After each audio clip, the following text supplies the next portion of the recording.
Hello students. Today please watch this video about service cooperative society or banks. ഇപ്പം നമ്മൾ കഴിഞ്ഞ വീഡിയോയിൽ പാക്സിൽ തന്നെയുള്ള സ്മോൾ സൈസ്ഡ് സൊസൈറ്റീസും മൾട്ടി പർപ്പസ് കോപ്പറേറ്റീവ് സൊസൈറ്റീസിനെയും കുറിച്ചാണ് ഡിസ്കസ് ചെയ്തത്. ഞാൻ പറഞ്ഞു പാക്സിന് പ്രൈമറി അഗ്രികൾച്ചറൽ ക്രെഡിറ്റ് സൊസൈറ്റീസിന് ഡിഫറെൻറ്റ് ഫോംസ് ഉണ്ട് ഓവർ ദ ഇയേഴ്സ്. അതൊരു ഇവല്യൂഷൻ പോലെയാണ്. കാരണം ആദ്യം ഒരു മോഡൽ സ്മോൾ സൈസ്ഡ് സൊസൈറ്റീസ് തുടങ്ങി, then over the years it prove to be weak. അതിന് കുറച്ച് പ്രോബ്ലംസ് ഉണ്ട് എന്നൊക്കെ മനസ്സിലാക്കുന്നു. അപ്പോൾ എന്നാൽ കുറച്ചും കൂടെ ഒരു നല്ല ഫോമിലേക്ക് അതിനെ മാറ്റാം എന്ന് വിചാരിച്ചിട്ട് മൾട്ടി പർപ്പസ് കോപ്പറേറ്റീവ് സൊസൈറ്റീസ് തുടങ്ങുന്നു. അതിനുശേഷം ലാർജ് സൈസ്ഡ് സൊസൈറ്റീസും ഫാമ സർവീസ് സൊസൈറ്റീസും ഒക്കെയാണ് വരുന്നത്. അപ്പോൾ നമ്മൾ ഡിസ്കസ് ചെയ്യുന്നത് സർവീസ് കോപ്പറേറ്റീവ് സൊസൈറ്റീസിനെ കുറിച്ചാണ്. It's also known as service cooperative banks. ഇതായിരിക്കും നിങ്ങൾക്ക് കൂടുതൽ ഫെമിലിയർ. സർവീസ് കോപ്പറേറ്റീവ് ബാങ്ക്സ് ആണ് നമ്മുടെ നാട്ടിലൊക്കെ ഓരോ പഞ്ചായത്തിലൊക്കെ ഉള്ളത്. സർവീസ് കോപ്പറേറ്റീവ് ബാങ്ക്സ് ആണ്. ഓക്കെ, ഇതെന്താണെന്ന് നോക്കാം. According to the Ministry of Community Development and Cooperation, Government of India, a service corporation is an organization of villagers who have willingly combined for mutual help and cooperation in meeting their common economic requirements and in increasing agricultural production. ഇതിൻ്റെ ഒരു origin എന്താണെന്ന് വെച്ചാൽ, നമ്മൾ small sized societies പറഞ്ഞിട്ട് വളരെ ചെറിയ രീതിയിൽ റൈഫീസൻ മോഡലിൽ ഒരു കുഞ്ഞു വില്ലേജിനെ ക്യാറ്റർ ചെയ്യുന്ന രീതിയിൽ സൊസൈറ്റീസ് ഫോം ചെയ്തു. പിന്നെ അതിനെക്കൊണ്ട് ഗുണമില്ല എന്ന് മനസ്സിലാക്കി കുറച്ചും കൂടെ ആക്ടിവിറ്റീസൊക്കെ ഇൻക്ലൂഡ് ചെയ്ത് മൾട്ടിപർപ്പസ് സൊസൈറ്റീസ് വെച്ചു. അതിനുശേഷം ലാർജ് സൈസ്ഡ് സൊസൈറ്റീസ് പറഞ്ഞാൽ കുറച്ചും കൂടിയൊക്കെ മെമ്പേഴ്സ് ഉണ്ടായാലേ ഇതിന് ഷെയർ ക്യാപിറ്റലൊക്കെ ഉണ്ടാവുള്ളൂ. അങ്ങനെയാണ് നമ്മൾ ലാർജ് സൈസ് സൊസൈറ്റീസിനെ വെക്കണേ. അത് നമ്മൾ ഡിസ്കസ് ചെയ്തിട്ടില്ല.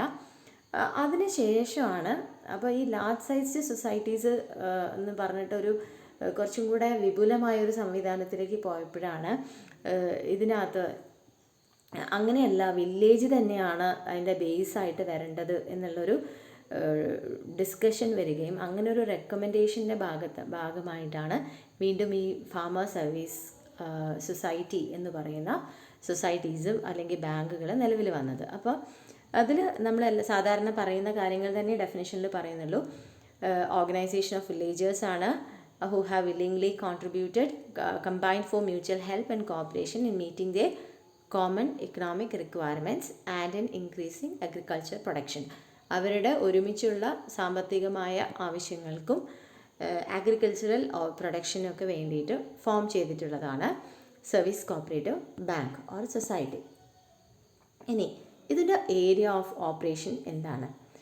According to the resolution of NDC, national development കൗൺസിലാണ്. ഈ നാഷണൽ ഡെവലപ്മെൻറ്റ് കൗൺസിലാണ് വലിയ ലാർജ് സൈസ് സൊസൈറ്റിയിൽ നിന്നും ഫാമേഴ്സ് കോപ്പറേറ്റീവ് സൊസൈറ്റിയിലേക്ക് മാറണം, അല്ലെങ്കിൽ അതാണ് കുറച്ചും കൂടെ നല്ലത് എന്ന് പറഞ്ഞ് ഫോക്കസ് ചെയ്തത് ഈ നാഷണൽ ഡെവലപ്മെൻറ്റ് കൗൺസിലാണ്. അപ്പോൾ അവർ പറയാണ്, this states, service cooperative societies has to be organized on the basis of village community as primary unit. ഒരു വില്ലേജിനെയാണ് എൻ്റെ ഒരു ഏരിയ ഓഫ് ഓപ്പറേഷൻ ആയിട്ട് എടുക്കുന്നുണ്ട്. And if the village is too small, വളരെ കുഞ്ഞ് വില്ലേജ് ആണെങ്കിൽ the number of villagers can be increase subject to ഒന്ന് രണ്ട് വില്ലേജസിനെ കൂട്ടാം. And can be increase subject to a maximum of 3000 people or 600 families. അപ്പോൾ കുഞ്ഞ് വില്ലേജ് ആണെങ്കിൽ അടുത്തുള്ള വില്ലേജസിനെയും കൂടെ കൂട്ടാം. എന്നിട്ട് പക്ഷേ അവിടെ നമ്പർ ഓഫ് മെമ്പേഴ്സ് ഇൻഡിവിജ്വൽസ് 3000 അല്ലെങ്കിൽ ഫാമിലീസ് 600 എന്ന് പറയുന്ന ഒരു ലിമിറ്റ് വെക്കുന്നുണ്ട്. And should not go beyond a distance of 3 to 4 miles from the headquartered village.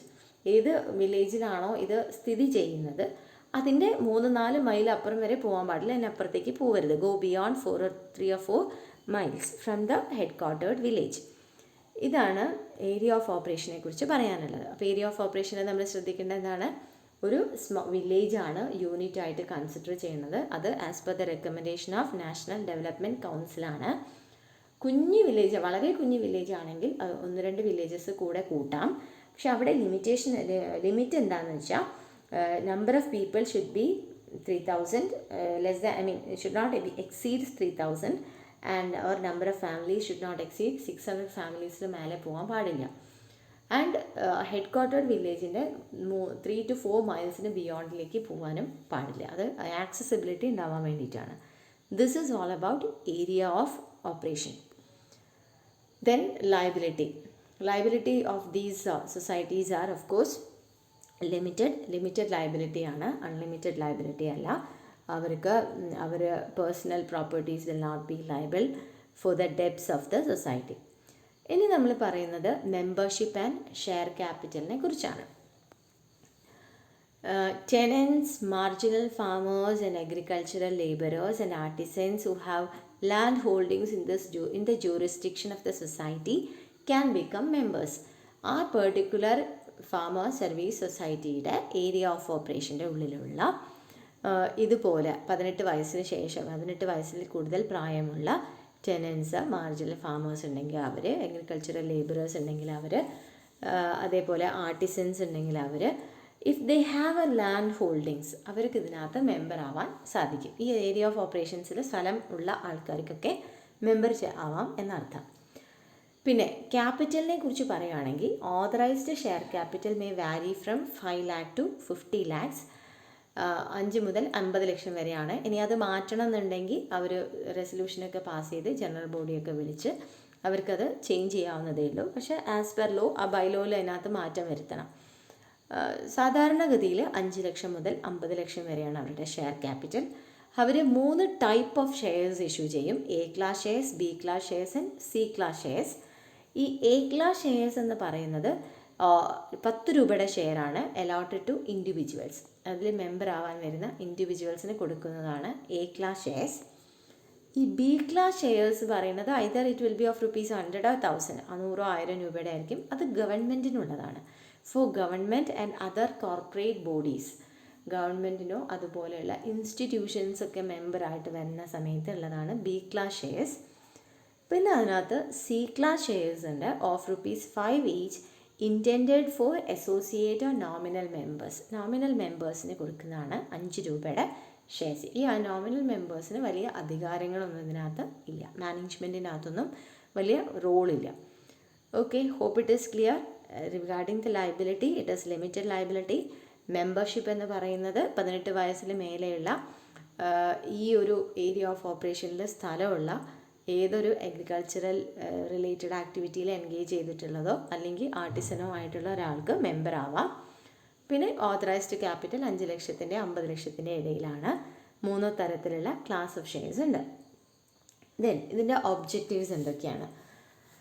To provide short-term and medium-term loan for agricultural purpose and long-term loan for special schemes approved by NABARD, SIDBI, IDBI, NHB, etc.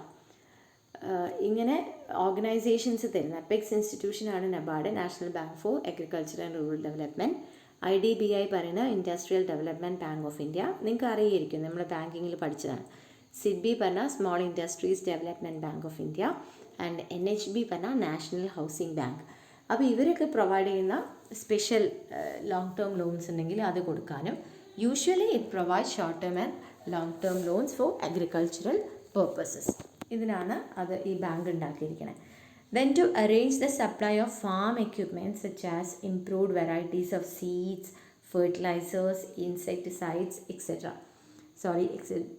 forgive me for the etc. Then to maintain and supply costly agricultural implements on hire. Costly ആയിട്ടുള്ള agricultural equipments ഒക്കെ ഉണ്ടെങ്കിൽ അത് ഹയറിന് വാടകയ്ക്ക് കൊടുക്കാനുള്ള സംവിധാനങ്ങൾ ചെയ്യുക.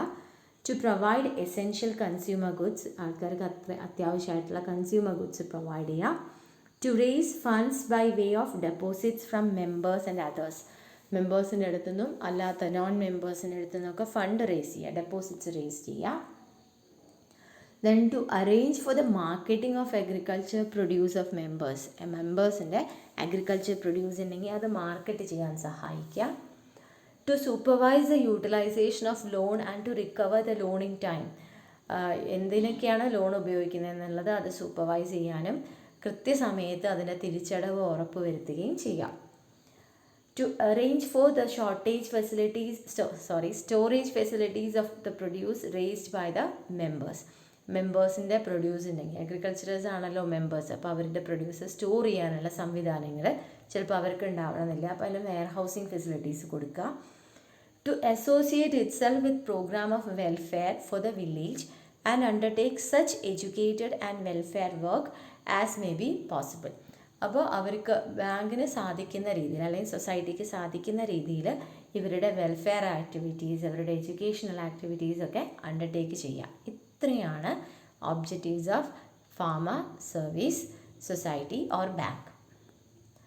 ഇനി ഇതൊക്കെ ചെയ്യണമെങ്കിൽ ഫണ്ട് വേണമല്ലോ. അവർക്ക് എന്തൊക്കെയാണ് fund? They will be having share capital. നമ്മൾ പറഞ്ഞു 5 ലക്ഷത്തിന് 50 ലക്ഷത്തിന് ഇടയിൽ ഓതറൈസ്ഡ് ക്യാപിറ്റൽ ഉണ്ടാവാം. A class, B class, C class പറഞ്ഞ ഷെയർസ് ഉണ്ടാവാം. Then reserve funds and other funds. Reserve funds പറഞ്ഞാൽ the funds they accumulate from their profit. പിന്നെ deposit from members and non members. നമ്മൾ പറഞ്ഞു അവർക്ക് ഡെപ്പോസിറ്റ്സ് കളക്ട് ചെയ്യാനുള്ളത് അവരുടെ ഒരു ഒബ്ജക്റ്റീവാണ്. അപ്പോൾ അതിൽ നിന്ന് ഫണ്ട് ഉണ്ടാവും. Then loans and advances from DCBs and KSCBs. DCB പറഞ്ഞാൽ ഡിസ്ട്രിക്ട് കോപ്പറേറ്റീവ് ബാങ്കാണ്, മറ്റേത് കേരള സ്റ്റേറ്റ് കോപ്പറേറ്റീവ് ബാങ്കാണ്. അപ്പോൾ അങ്ങനെ ബാങ്കുകളിൽ നിന്നും, എപെക്സ് ഇൻസ്റ്റിറ്റ്യൂഷൻസിൽ നിന്നും അല്ലെങ്കിൽ അവരുടെ തൊട്ട് മേലുള്ള ഇൻസ്റ്റിറ്റ്യൂഷൻസിൽ നിന്നും അവർക്ക് ലോൺസ് കിട്ടും. Then loans, grand, subsidies extra from government etcetera. അത് വോയിസ് ടൈപ്പിംഗ് ചെയ്തതുകൊണ്ടാണ് എക്സ്ട്രാ അങ്ങനെ, sorry I didn't notice it.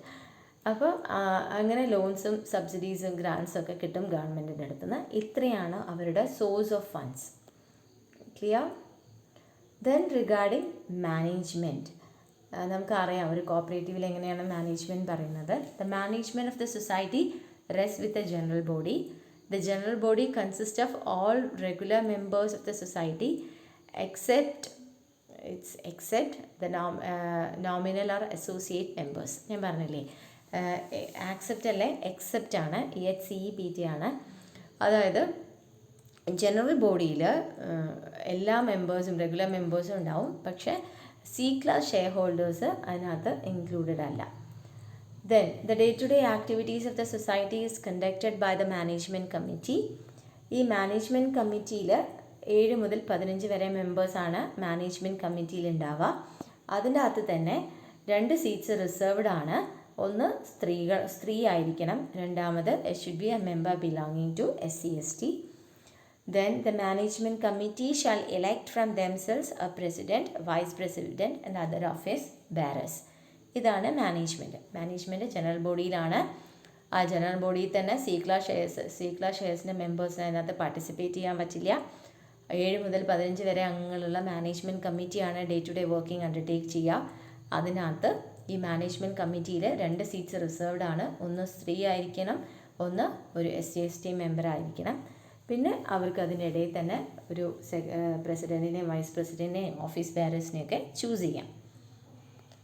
Then regarding functions, ഒക്കെ ഒരു റിപ്പീറ്റേഷൻസ് ആയിട്ട് തോന്നും, പക്ഷേ ഇങ്ങനെയാണ് ചോദിക്കുക പരീക്ഷയ്ക്ക്. ഫാമർ സർവീസ് സൊസൈറ്റി കുറിച്ച് എക്സ്പ്ലെയിൻ ചെയ്യാനാണ് പറയാം. അപ്പോൾ അത് ഡിപ്പെൻഡിങ് അപ്പോൺ ദ മാർക്സ് നിങ്ങൾ അതിൻ്റെ എന്താണ് ഫാമർ സർവീസ് സൊസൈറ്റി, അതിൻ്റെ ഏരിയ ഓഫ് ഓപ്പറേഷൻ എന്താണ്, ലയബിലിറ്റി എന്താണ്, ഷെയർ ക്യാപിറ്റൽ എന്താണ്, മെമ്പർഷിപ്പ് എന്താണ്, ദെൻ മാനേജ്മെൻറ്റ് എങ്ങനെയാണ്, ഫങ്ഷൻസ് എങ്ങനെയാണ്, പ്രോബ്ലംസ് എന്തൊക്കെയാണ്, അങ്ങനെ you need to explain it. അപ്പോൾ ഇനി നമ്മൾ അങ്ങോട്ട് ഈ 4th മോഡ്യൂൾ പഠിക്കുന്ന ഓരോ സൊസൈറ്റീസും അതിൻ്റെ ഈ രീതിയിലാണ് പഠിക്കുക. സൊസൈറ്റി എന്താണ്, ഏരിയ ഓഫ് ഓപ്പറേഷൻ, അങ്ങനെ പറഞ്ഞിട്ടാണ് പഠിക്കുക.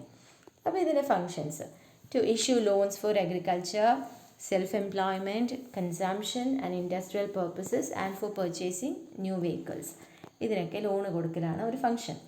ദെൻ ഫാം എക്യുപ്മെൻറ്റ്സ് സപ്ലൈ ചെയ്യുക, അഗ്രികൾച്ചർ ഇംപ്ലിമെൻറ്റ്സ് ഹയർ, ഇതൊക്കെ ഒബ്ജക്റ്റീവ്സിലുള്ളത് തന്നെയാണ് functions. Marketing of agricultural products, essential consumer ഗുഡ്സിനെ സപ്ലൈ ചെയ്യുക, സ്റ്റോറേജ് ഫെസിലിറ്റീസ് പ്രൊവൈഡ് ചെയ്യുക, ബാങ്കിങ് ബിസിനസ് അണ്ടർടേക്ക് ചെയ്യുക. ബാങ്കിങ് ബിസിനസ് പറഞ്ഞാൽ accepting deposits and lending money, വേറെ ഒന്നുമില്ല. അപ്പോൾ ഇത്രയാണ് ഫങ്ഷൻസ്. ഇത് ഞാൻ വേഗം പറയുന്നത് എന്താ വെച്ചാൽ we have already discussed in the objectives. Then developmental activities നമ്മൾ പറയാം, ലാസ്റ്റ് ഒബ്ജക്റ്റീവായിട്ട് വെൽഫെയർ ആൻഡ് ഡെവലപ്മെൻറ്റൽ ആക്ടിവിറ്റീസ് പറഞ്ഞില്ലേ. ദെൻ ഇതൊരു സെപ്പറേറ്റ് ക്വസ്റ്റ്യൻ ആയിട്ട് ചോദിക്കാറുണ്ട്. ഫാമർ സർവീസ് സൊസൈറ്റിയുടെ പ്രോബ്ലംസ് എന്തൊക്കെയാണ്, what are the problems they face. അതിനകത്ത് ഒന്ന് മൗണ്ടിങ് ഓവർ ഡ്യൂസ് ആണ്. ഇപ്പം നമ്മൾ ഒബ്ജക്റ്റീവിൽ പറയുന്നുണ്ട് അവർ പിന്നെ ഇതൊക്കെ പ്രൊഡക്റ്റീവ് പേർപ്പസിനാണോ ലോണ് കൊടുക്കുന്നത്, ഇഫക്റ്റ് തിരിച്ചടവ് ഉറപ്പ് വരുത്തുക എന്നൊക്കെ പറഞ്ഞാലും ഈ പ്രൈമറി ലെവലിലുള്ള കോപ്പറേറ്റീവ്സൊക്കെ ഫേസ് ചെയ്യുന്ന ഏറ്റവും വലിയ ഇഷ്യൂ എന്ന് പറയുന്നത് നോൺ പെർഫോമിങ് അസറ്റിൻ്റെ പ്രശ്നമാണ്, ഡെപ്റ്റ് റിക്കവറിക്കുള്ള പ്രശ്നമാണ്. അപ്പോൾ ഈ മൗണ്ടിങ് ഓവർ ഡ്യൂസ് ഉണ്ടാവുക, കണ്ടമാനം കിട്ടാക്കടങ്ങൾ ഉണ്ടാവുക. Then lack of professional management. നമുക്കറിയാം ഈ മെമ്പേഴ്സ് തന്നെ ഈ അഗ്രികൾച്ചറിസ്റ്റൊക്കെ മെമ്പേഴ്സ് ആവാം, അവർ എലക്ട് ചെയ്യുന്ന മാനേജ്മെൻറ്റ് കമ്മിറ്റിയാണ്. അപ്പോൾ അവർക്ക് ഇതിനകത്ത് പ്രൊഫഷണലൈസ്ഡ് നോളജ് ഒന്നും ഉണ്ടാവില്ല. അപ്പോൾ അത് ഈ സൊസൈറ്റിയുടെ ഫങ്ഷനിങ്ങിനെ എഫക്റ്റ് ചെയ്യും. Then political and bureaucratic interface in the day to day functioning of the cooperatives. അപ്പോൾ അതിൻ്റെ ദിവസമുള്ള കാര്യങ്ങൾ, നിത്യേനയുള്ള കാര്യങ്ങളിൽ ഇൻ്റർഫിയറൻസ് വരിക, പൊളിറ്റിക്കലായാലും ഗവൺമെൻറ് തലത്തിലായാലൊക്കെയുള്ള ഇൻ്റർഫിയറൻസ് വരിക. Then inadequate arrangements for conversion of credit into physical inputs. അപ്പോൾ എന്താ പറയുക, നമുക്ക് ഈ ലോണുകളെയൊക്കെ നമ്മൾ ലോണ് പ്രൊഡക്റ്റീവ് പർപ്പസിനൊക്കെ കൊടുത്താലും അത് അതിന് തന്നെ വിനിയോഗിപ്പിക്കാനുള്ള ബുദ്ധിമുട്ട്, അതാണ് ഈ physical inputs. Lack of farm guidance arrangements and other measures four improving credit capacity of farmers. നമ്മൾ പറയുന്നുണ്ടല്ലോ ബാക്കി എന്തൊക്കെയോ ഫെസിലിറ്റീസ് കൊടുക്കും, മാർക്കറ്റിംഗ് ഫെസിലിറ്റീസ് കൊടുക്കും, സ്റ്റോറേജ് കൊടുക്കും, ടെക്നിക്കൽ അഡ്വൈസ് കൊടുക്കും എന്നൊക്കെ. ഇതൊക്കെ നിലവിൽ വരുത്താൻ കുറച്ച് ബുദ്ധിമുട്ടാണ്. അതുകൊണ്ട് തന്നെ ഫാമേഴ്സിൻ്റെ ക്രെഡിറ്റ് കപ്പാസിറ്റി ഇമ്പ്രൂവ് ചെയ്യാൻ നമ്മളെക്കൊണ്ട് സാധിക്കില്ല. The lack of knowledge for proper utilisation of funds. Proper utilisation of ഫണ്ട്സിന് നമുക്ക് അതിനുള്ള ഒരു അറിവില്ലാതെ, ഞാൻ പറഞ്ഞല്ലോ അത് പ്രൊഫഷണൽ മാനേജ്മെൻറ്റ് ഇല്ലാത്തതിൻ്റെ ഒരു പ്രശ്നമാണ്. ഏതിനാണ് പ്രയോറിറ്റൈസ് ചെയ്യേണ്ടത് എന്നൊക്കെ മനസ്സിലാവാത്തൊരു സിറ്റുവേഷൻ.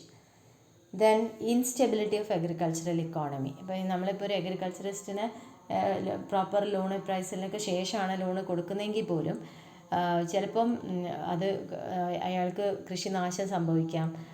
അപ്പോൾ അങ്ങനെ നഷ്ടപ്പെടുമ്പം കൃഷി നശിച്ചു പോകുന്ന സമയത്ത് they will not be in a position to pay back. അപ്പോൾ ആ അഗ്രികൾച്ചർ ഇക്കോണമീൻ്റെ ഒരു ഇൻസ്റ്റെബിലിറ്റി അത് ഇതിൻ്റെ പ്രശ്നമായിട്ട് വരും. ഇത്രയൊക്കെയാണ് പ്രോബ്ലംസ് അവർ ഫേസ് ചെയ്യുന്നത്. ജനറലി എന്താ വെച്ചാൽ ഇതൊക്കെ പറയുന്ന കാര്യങ്ങൾ കൃത്യമായി പ്രാവർത്തികമാക്കാനുള്ള കപ്പാസിറ്റി ഇല്ല ആൾക്കാർക്ക്, ഇത് ഡീൽ ചെയ്യുന്ന ആൾക്കാർക്ക് എന്നുള്ളതാണ് മെയിൻ പ്രോബ്ലം. പിന്നെ മൗണ്ടിങ് ഓവർ ഡ്യൂസും പിന്നെ ഇൻഹറൻ്റ് ആയിട്ടൊരു അഗ്രികൾച്ചറൽ ഇക്കോണമിയിൽ എന്തൊക്കെ പ്രശ്നങ്ങൾ വരാവോ അതൊക്കെ ഇവിടെ വരികയും ചെയ്യും. ദെൻ സജഷൻസിൽ effective implementation of crop loan system. ഈ ക്രോപ്പ് ലോൺ സിസ്റ്റം എന്ന് പറയുന്നത് ഓരോ വിളകൾക്ക് അനുസരിച്ച് ലോൺ കൊടുക്കാം. അപ്പോൾ അതായത് ഈ ബാങ്കിനൊരു അഡ്വൈസറി കമ്മിറ്റി ഉണ്ടാവും. അപ്പോൾ ഓരോ കാർഷിക വിളകൾക്ക് എത്ര ചിലവ് വരുമെന്നും അതിനെന്തൊക്കെ കാര്യങ്ങൾ വേണം, അതിൻ്റെ ടേം എത്രയായിരിക്കണം, എന്നിട്ട് അതിൻ്റെ വിളവെടുത്ത് വെക്കുന്ന സമയത്ത് അത് തിരിച്ചടയ്ക്കുന്ന രീതിയിലുള്ള ലോണിനെയാണ് നമ്മൾ ക്രോപ്പ് ലോൺ സിസ്റ്റം എന്ന് പറയുക. ലാർജ് സൈസ്ഡ് സൊസൈറ്റീസ് പഠിക്കുന്ന സമയത്ത് അത് കൂടുതലായിട്ട് പഠിക്കും. ഇത് ഇഫക്റ്റീവായിട്ട് ഇംപ്ലിമെൻറ്റ് ചെയ്യുക എന്നുള്ളതാണ് ഒരു suggestion. Then timely action against defaulters. അതൊരു വലിയ പ്രശ്നം തന്നെയാണ്. ഡീഫോൾട്ടിങ് ആയിട്ടുള്ള ആൾക്കാർക്ക് എതിരെ നടപടികൾ വൈകുന്നതുകൊണ്ടാണ് other people will have a tendency to make default. അതിന് നമ്മൾ വിൽഫുൾ ഡീഫോൾട്ടേഴ്സ് എന്ന് പറയും. എല്ലാവരും കാശില്ലാത്തതുകൊണ്ടൊന്നുമല്ല തിരിച്ചടയ്ക്കാത്ത, അത് പ്രയോറിറ്റൈസ് ചെയ്യില്ല. എന്തുകൊണ്ടാണ് പ്രയോറിറ്റൈസ് ചെയ്യാത്ത? ഇത് അടച്ചിട്ടില്ലെങ്കിലും പ്രത്യേകിച്ച് കുഴപ്പമൊന്നും ഇല്ലാത്തതുകൊണ്ടാണ്. അപ്പോൾ ടൈംലി ആക്ഷൻ ഉണ്ടാവുക. Then management to be professionalised. Management വേറെ മെമ്പേഴ്സ് വേറെ എന്നുള്ള രീതിയിൽ മാനേജ്മെൻറ്റ് കുറച്ചും കൂടെ പ്രൊഫഷണൽ ആയിട്ടുള്ള ആൾക്കാരുടെ അടുത്ത് വേണം. Then should remain politically neutral, ഈ പ്രശ്നങ്ങൾ ഒഴിവാക്കാൻ. Adjust the changing requirements of credit. അപ്പോൾ അതായത് പണ്ട് സ്ഥലമുള്ള ആൾക്ക് മാത്രമേ ലോണ് കൊടുക്കുള്ളൂ, നമ്മൾ കേട്ടല്ലോ, മെമ്പർ ആവണമെങ്കിൽ സ്ഥലം വേണം. പക്ഷേ ഇപ്പം നമുക്ക് ലാൻഡ് ഹോൾഡിങ്സ് ഒക്കെ വളരെ കുറവാണ്. പക്ഷേ ചിലപ്പം ഈ വീടിൻ്റെ മുകളിൽ കൃഷി ചെയ്യുന്നുണ്ടാവും, വേർട്ടിക്കൽ ഫാമിങ് ചെയ്യുന്നുണ്ടാവും. അപ്പോൾ അത് ആ നേച്ചർ ഓഫ് ഫാമിങ് എന്ന് പറയുന്നത് മാറിയിട്ടുണ്ട്. അപ്പോൾ അതിനനുസരിച്ച് ആ ചേഞ്ചിങ് റിക്വയർമെൻറ്റ്സിനനുസരിച്ച് അത് അഡ്ജസ്റ്റ് ചെയ്യാൻ സാധിക്കണം ക്രെഡിറ്റിനെ. Then proper utilisation of deposit of the society. ഈ സൊസൈറ്റി ഡെപ്പോസിറ്റ്സ് കളക്ട് ചെയ്യുന്നുണ്ട്. അപ്പോൾ അതിനെ പ്രോപ്പറായിട്ട് ലെൻഡ് ചെയ്യാൻ, ക്രിയേറ്റീവായിട്ട് ലെൻഡ് ചെയ്യാൻ, ബെനിഫിഷ്യൽ രീതിയിൽ ലെൻഡ് ചെയ്യാൻ ഈ സൊസൈറ്റിക്ക് സാധിക്കണം. Effective and timely audit and inspection ഭയങ്കര ഇമ്പോർട്ടൻ്റ് ആണ്. Effective and timely audit and inspections carry out ചെയ്യുക. സോ ദാറ്റ് അപ്പോൾ ഒരുപാട് കാലം കഴിഞ്ഞ് ഈ തെറ്റുകൾ കണ്ടെത്തുമ്പോഴാണ് നമുക്കത് കറക്റ്റ് ചെയ്യാൻ പറ്റാതെ വരുന്നത്. ടൈംലി ആയിട്ട് നടക്കുന്ന സമയത്ത് that will be the activities will be channelised. അങ്ങനെ പ്രോബ്ലംസ് ഒഴിവാക്കാൻ സാധിക്കും. ഇത്രയാണ് സജഷൻസ്. അപ്പോൾ വളരെ കോംപ്രഹെൻസീവായിട്ട് ഈ ഫാർമർ സർവീസ് കോപ്പറേറ്റീവ് സൊസൈറ്റീസിനെ കുറിച്ച് ഫുൾ എല്ലാ ഭാഗവും കവർ ചെയ്തിട്ടുള്ള ഒരു വീഡിയോ ആണിത്. ഇനി അപ്പോൾ നിങ്ങൾക്ക് ഇനിയും ഉള്ള വീഡിയോസൊക്കെ ഇങ്ങനെ ഒരേ കാര്യമാണോ മിസ് പറയുന്നത് തോന്നും. ചെറിയ ചെറിയ വ്യത്യാസങ്ങളേ ഉണ്ടാവുള്ളൂ.